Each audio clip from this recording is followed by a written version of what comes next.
Playhavock here. Okay, we're going to talk more metagaming of the Alice Army card game. I'm going to do this solo, so I'm not really going to give you anything more than you probably already know, but I'm just going to go over each card and talk about the cards and a few ideas of what you can do to metagame around cards and some combos. The first thing about metagaming is that you always assume the worst possible scenario.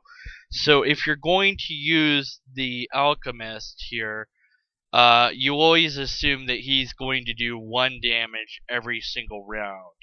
So that means against another alchemist, you're going to assume that he is going to take 5 rounds to beat their alchemist. Adversely, you assume that their alchemist is always going to do 5 damage to everything you have. When you're assuming the worst case scenario in the metagame, you plan for the worst case scenario if possible. The bowman has been really hyped and talked about a ton because of what it does. And what it does is 3 damage to the enemy in rank 2. This means whatever is in rank 2 is going to take 3 damage unless you kill this guy, and even if you do kill this guy, it's still going to take that damage. So you need to find a way to survive that damage, heal that damage, negate that damage, absorb that damage, or not care about that damage.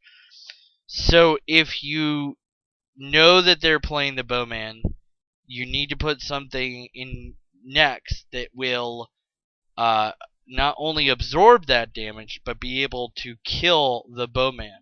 We're going to again assume worst case scenario here, where the next card that they would play behind the bowman would be maybe the martyr or the shield maiden, something that will keep the bowman alive, even the nurse. And all of these things have different strategies that you can do to take care of them. But regardless, you're going to have to deal with the fact that the bowman's going to be alive more than 1 round and work around that. The cleric is a little oddly written. A few people that are new to the game don't really get what it's doing. At first, I didn't get it either, because I was like, oh, what's the point of healing the last card? But it's actually healing the card that is the furthest back that is damaged.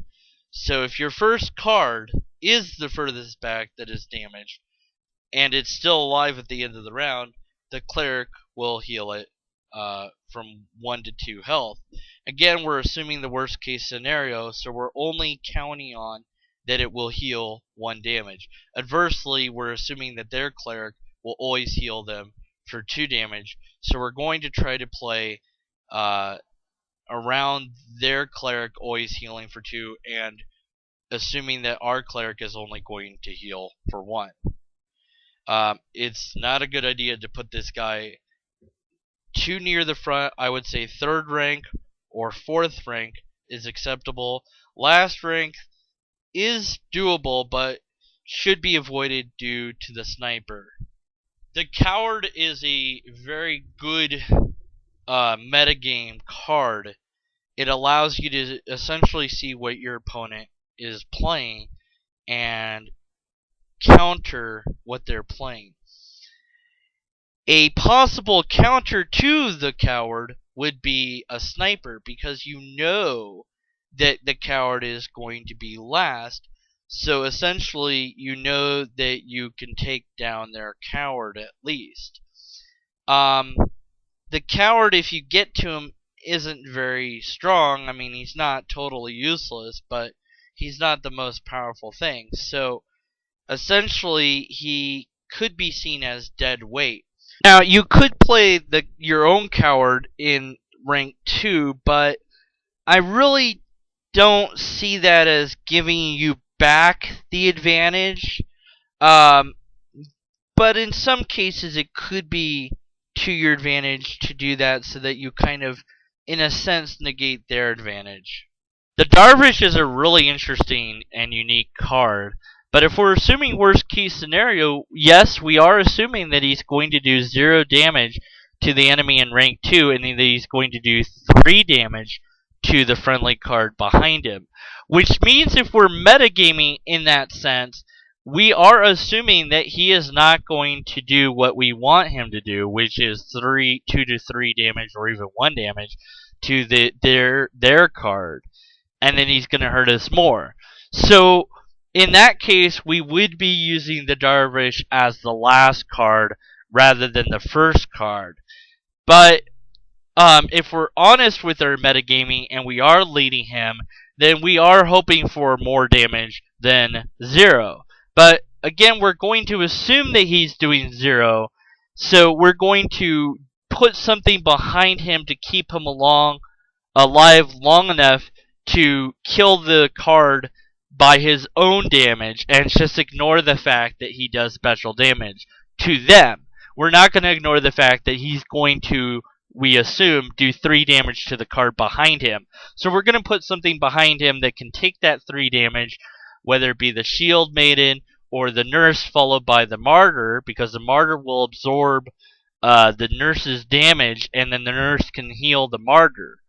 So if we're assuming the worst case scenario, that will keep the Darvish alive long enough to kill their front card by its attack alone, we hope, and possibly do damage to their second card, but we're going to assume that he's doing nothing to their second card. So we're using him as a hope that he will, but we don't assume that he will. The guard is a pretty simple card here. We're going to again assume he's doing 1 damage. He has a really decent health, and I could see him played as the first card or even the second card because he's going to last long enough to kill quite a number of things, even if he is only doing 1 damage. And if you're playing a sniper and you're trying to whittle down what they have, he might be up there long enough for that sniper to be effective. If you have something behind him to keep him alive, again, we're assuming he's only doing 1 to them. And if we're doing a mirror here where they have a guard and their guard's always doing 2 to us, then we definitely want the Nurse behind him or the Shield Maiden behind him, so that at least we come out with a tie instead of pure victory for them. So the guard is a decent card to put up. The Hellbearer is a lot used as a first card because of his health and his attack. It's very hard to take this guy down. He's got a decent attack and a decent amount of health. Mirror Match, of course, is really the thing to do to take him down. And we're going to assume the worst case scenario that they're going to try to protect their Hellbearer as long as they can in order to maximize its damage output. So what can we really do except for mirror match this?